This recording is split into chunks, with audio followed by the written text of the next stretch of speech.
So the goal of a casino is to take your money. What is the goal of a narcissist? So I'd say that in your analogy, the casino is society that is selling people a bad bill of goods on relationships. So much of why relationships work out is luck. I really believe that. You know, the bad luck of getting into, like, you're young, you meet someone, you pick someone, you think they're nice, they're not nice, and then it's hard to get out of the relationship, right? So that there's a bit of luck. So when people talk about how successful their marriages are, I often read into, ooh, there's a lot of luck, and there's a lot of luck in this one. And so, But that said, that I do think the casino is society that's selling people, like, there could be a jackpot, keep trying, try harder, stay longer. Winners don't quit. Winners don't, just keep going, make it work, keep going. And so that's society giving people the message of stay in the casino, right? And so what's the slot machine trying? Slot machine's just being the slot machine, right? It's just taking your stuff.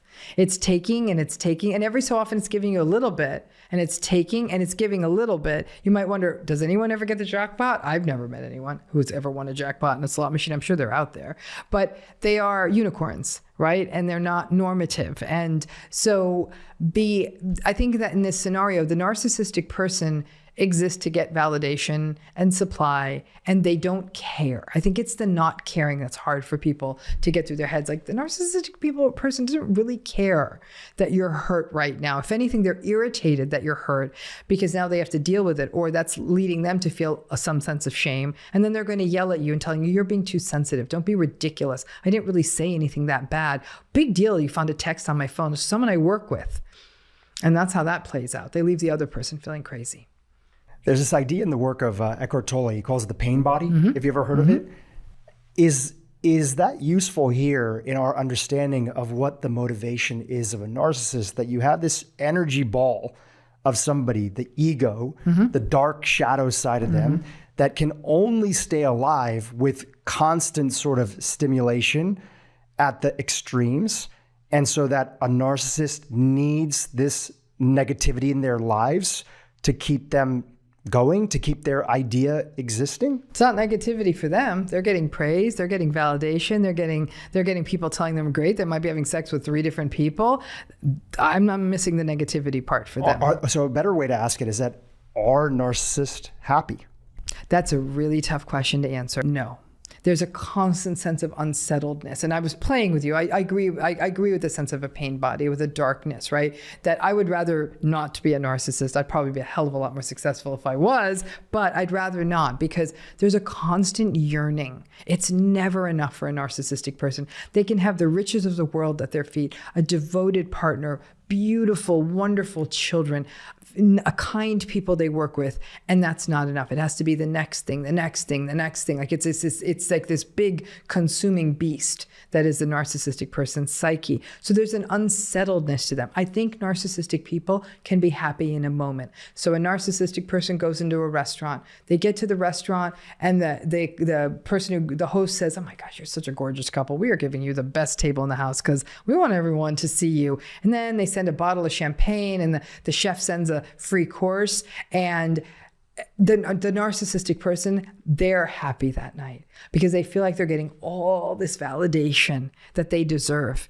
And that for those moments when it's all the stars are lining up, they're happy. However, I say that with an asterisk, because underlying that is, well, the next time we come here, it's not going to be like this. So there's always that sense of it's going to be taken away. I'm not going to stay at the top of this completely. I remember being at a celebrity event once, many, many narcissistic people there.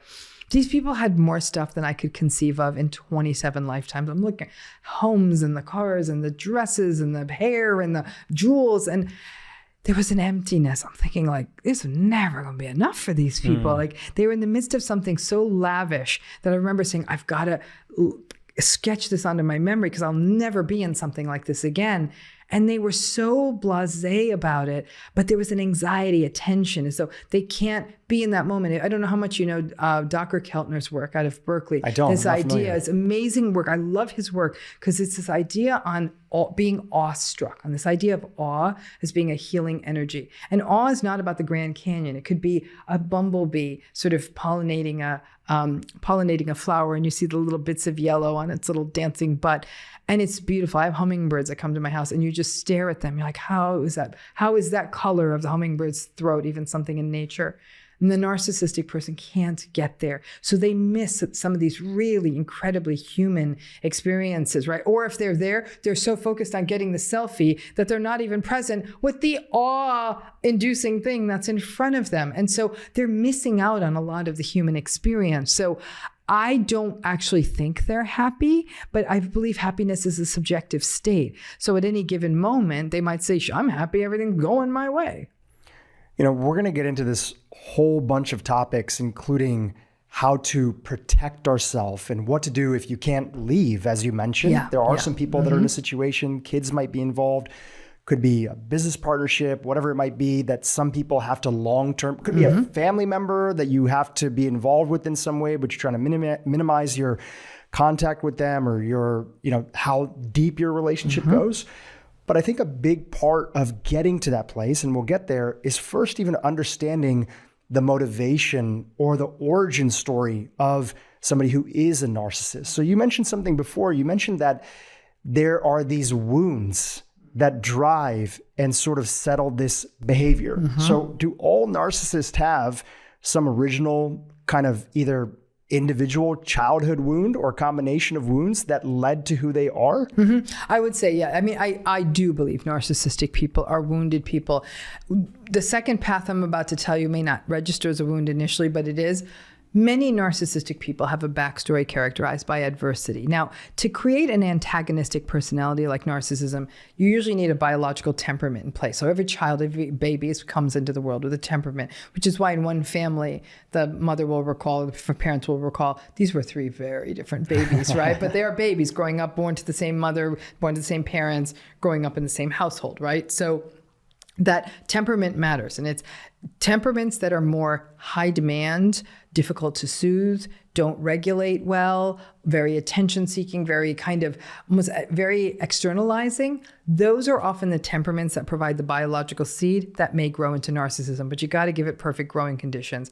All temperaments are shaped by the environment, right? So that temperamental style, if that up against a very invalidating environment characterized, like I said, by adversity, trauma, chaos, detached caregivers, disinterested caregivers, frustrated caregivers, other lapses in attachment. That's one path of vulnerability to narcissism. Now, keep in mind, the vast majority of kids who grow up under those conditions don't become narcissistic. But when you throw in that vulnerability, temperament, it may up the odds. Now, the other pathway by which people become narcissistic is the overvalued, the overindulged pathway. These are kids that are told they're more special than any other kid. You don't have to wait in that line. We got it covered. We'll get you into that school. We got it. We'll take care of all of it. The child learns, or the child's told, they're more special than any other child, right? Now, again, the vast majority of kids raised that way, they end up with things like imposter syndrome, anxiety, failure to launch, all of that, because they were told they're so special. They ain't that special. They go into the world and they see that they're like everyone else. Everyone is special if you want to argue that. But if you have that difficult temperament and that's being shaped that way, you could also give rise to a narcissist. I'd argue those are both wounds, right? In one case, you're being viewed as a prop, as an accessory to the parents. So you're one more tool of entitlement for them. In the other, you're harmed by the adversity of your childhood. But I'd argue all of us carry core wounds. It's rare is the person that hasn't had those core wounded experiences, at least in my world. It is, I'm sure they're out there. But narcissism definitely is driven by core wounds. And so again, this can be viewed compassionately. And I think what the challenge is that for people in these relationships, I want to tell them, you can't save this person. They're an adult. Narcissistic people make more money. They're more likely to be in leadership. They're more successful at dating. Research shows that they're judged to be more attractive. They're doing fine in the world. So if they can take responsibility for making all that money and getting all that validation, they can take responsibility for knowing how they go through the world. Because narcissistic people also know how to turn that switch on and off. They know to be charming with the CEO on the golf course, but then they go home and scream at their wife. Mm-hmm. They know. If they would have screamed at the CEO, but they don't. So they have they know how to behave. They just take that person, spouse, whomever for granted. So this isn't a not knowing. This is calculated. But ultimately people say, well, they do have the wound.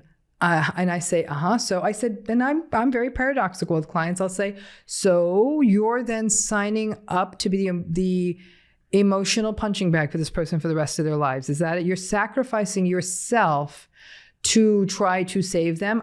Just say those words out loud so I know you're clear on what you're consenting to. And people are like, well, that's not real. I said, but that's what you're doing.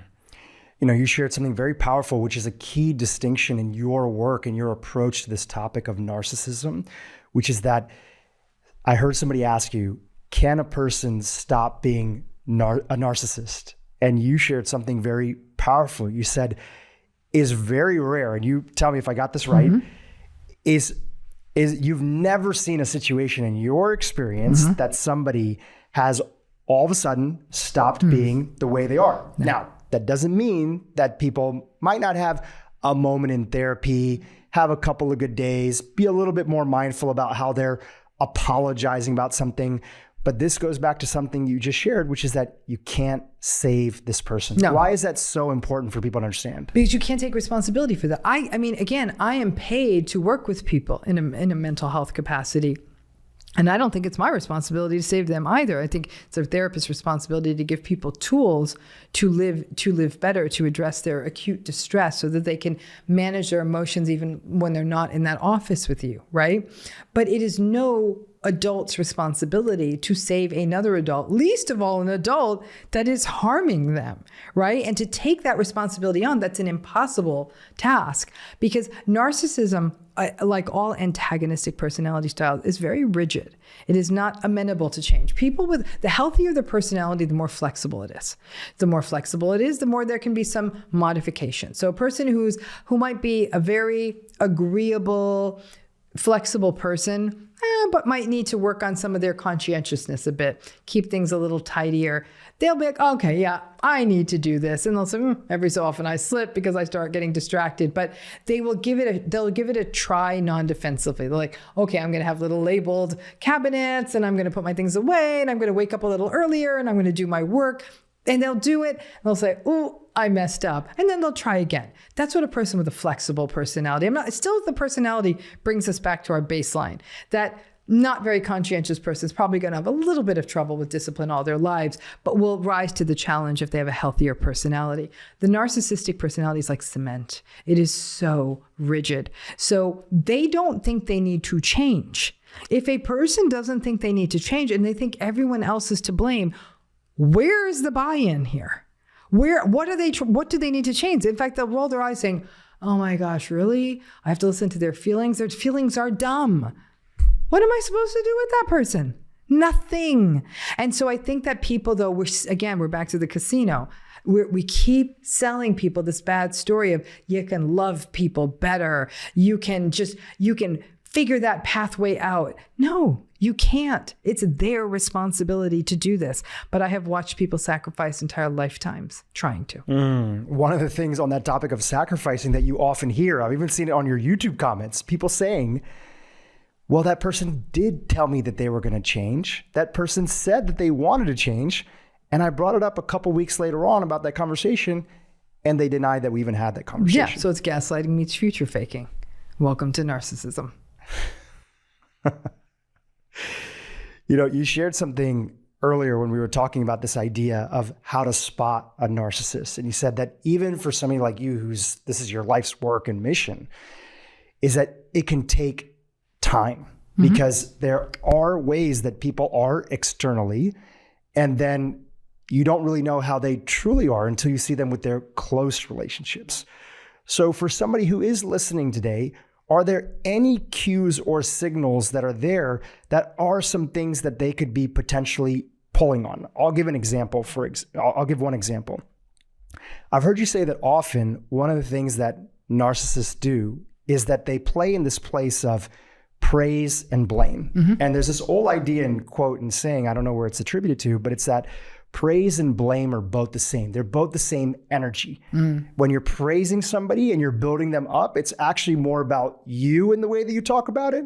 It's not like true gratitude and making it about the other person. And then there's the other side, which is blame. You want to rip them down. So you want to build the person up. You want to rip them down. Is that one example? If somebody's regularly doing this in your life, is that one sign that this person is deeply in this pattern that we're talking about today? So you're talking about the other person in the relationship, or you're talking about the narcissistic person? I don't think they're going to praise. I don't think they're going to praise that much. I really, really don't. I think that they're going to blame and blame and blame and blame. The praisey part is only going to happen at the beginning of the relationship, or if they need something from you. Right? So they're very calculated. And narcissistic people are actually incredibly socially perceptive. They know how other people tick. So they'll know what matters. And so the praise you're talking about might be, it's very transactional, right? I'm going to give them what they want, right? So that kind of tricks the other person who's hearing what they want, getting what they want. Ooh, we're going away for a couple of days, or they remembered my birthday, or whatever it may be. Then that person's getting something. It's not even praise like you're so pretty, but that could be, you'd be amazed at how often, you'd be amazed at how long one utterance like you look beautiful tonight buys the person another 6 months in a relationship with a narcissist. It's pretty bad. And so you'll hear whatever that praise is, you'll relax, you'll think, oh, I misjudged this relationship. And then boom, they will tear you back down. Narcissistic people put people on pedestals simply to knock them down. And the fall is a lot harder from up there. So they put you on a pedestal, you might be wanting to look for your parachute real soon, so you can at least soften that landing. That's a great distinction. That it's the praise that I was talking about. It's really a transaction. It's a transaction. Yeah. It's not a genuine gratitude or acknowledgement, which is something different. Yes. That's real. That's what people do when they care about each other, when they want to acknowledge something. This is really a transactional, building you up to take you down. Correct. Hey, if you like this video, check out the next clip and I'll see you there.